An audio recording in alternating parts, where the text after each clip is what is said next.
I want to talk a little bit about Proof, if we can. Number one, I guess I wanted to ask, what was you and Proof's relationship? I met Proof so we used to record at Mo Master Productions. I used to be in a group called GBK. Me and my homie Mark D. So this is where I first got with Click Boom Records. But go ahead. No, I can re-answer it. Want to go back this way? Sure. Yeah, go ahead. No problem. I can re-answer it. I got you. Yep. Yeah, we good. Yeah, okay. I met Proof at Mo Master Productions back in like '92. We was always see each other in passing. My session to be over and his session to be starting, or vice versa. And so, you know, just after, you know, naturally after the second, third time I see the brother, it's like, you know, what's up, cuz? What you know?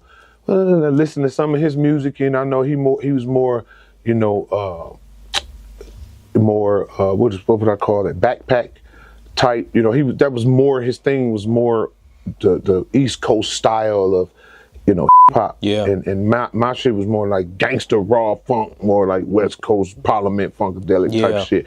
And then one day he was like, you know, you should start. He's like, that's sweet, but why you don't ever do hooks? And I was like, I don't know. He's like, yeah, maybe I start putting hooks to the shit. And you know, so over time, you know, in passing, and then he had stayed for some of my session, I stayed for some of his, and you know, we just got cool, you know. And then come to find out, his grandma stayed like not too far from me. I stayed on 7 Mile in Indiana. He stayed on Curtis in Santa Barbara, which is really around the corner. Yeah, you know? yeah. So, you know, when it get to that where it got to, you going to the studio? Yeah. Can you come swoop me? Yeah, bet. Woo.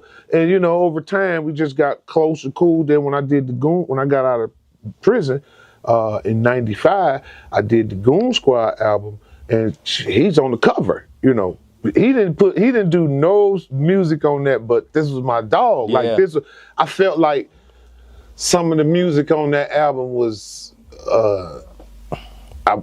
He influenced and encouraged me to, you know, structure it the way that I structure it. You know, my ability to understand and be an MC and understand my duties as an MC come from knowledge that I obtained from Proof. Like the whole culture of hip hop, even understanding it more as a culture than just rap music. Proof taught me that shit.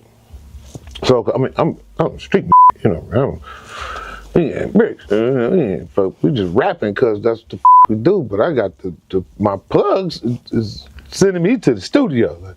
As a matter of fact, they cut my bag off after a while. Like, nah. Go to the studio. After Booty Bounce, they didn't want to give me no work no more. They like, no, you on your way. That's it for you. And that's the thing too. That was a huge record for you early on. You know what I mean? Where you had that versatility. You get what I'm saying? You wasn't, even though I agreed that you did have the sound where you was, you know, from the streets, you know, funk, but you also still had the balance where you could make club records and feel good music as well. Yeah. By the time I did Everywhere We Go, We Deep, I couldn't get no more work from their ass. But anyway, you know, that was crazy when I was a kid. Man, Everywhere We Go, We Deep. That's crazy. Like, if you know, you know. That was a time in the 90s for real. It was. A lot of money flowing through Detroit then in the street. And, you know, but that's my guy. He was always right there. The Click Boom, all my shows. That's who taught me how to perform properly.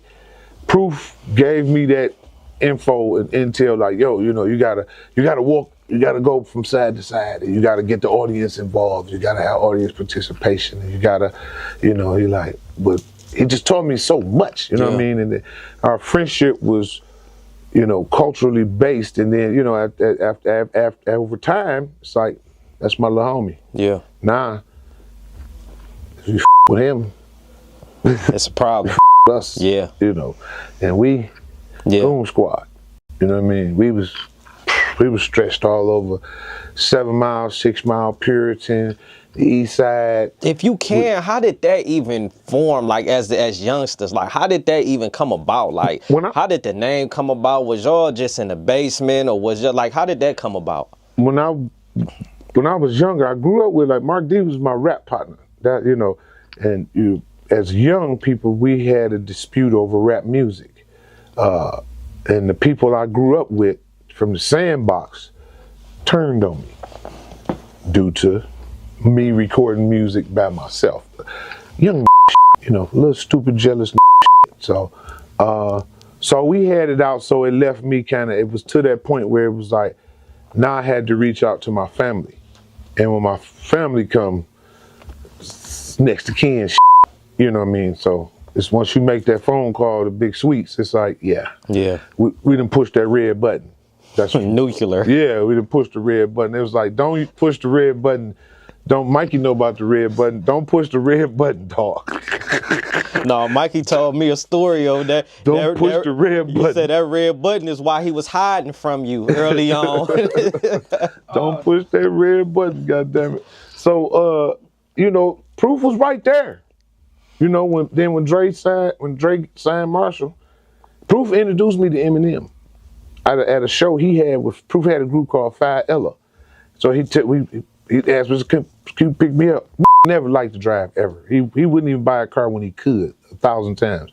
But he says, can you swoop me? I got a show over here, me and Phi Ella. Bam, no worries. Boop, it's at the Magic Stick. We get over there. He like, my man Eminem from the Infinite album, that's how he signed with Dre, him and Paul gonna be here. So he introduced me to him.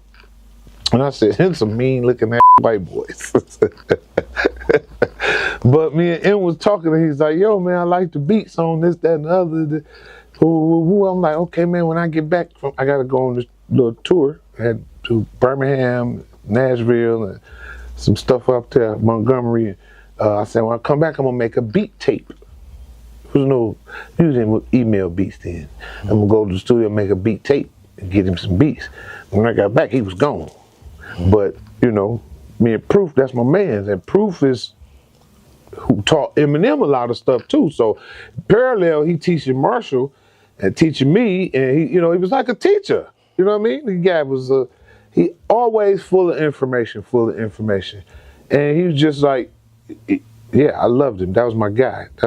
He was a good dude, man. He was a good dude. You can't change yesterday, so it really is useless subject. But yeah, it was like that was one of them things. It was like, God damn it, I knew this was coming. I was like, I knew this mother was coming. God damn, cause yeah. Good dude, man. Good dude. He's still, when you do a certain way, it's still, it's proof. Yeah. It's the proof in us, making us do this, say this. In this type of way, for sure.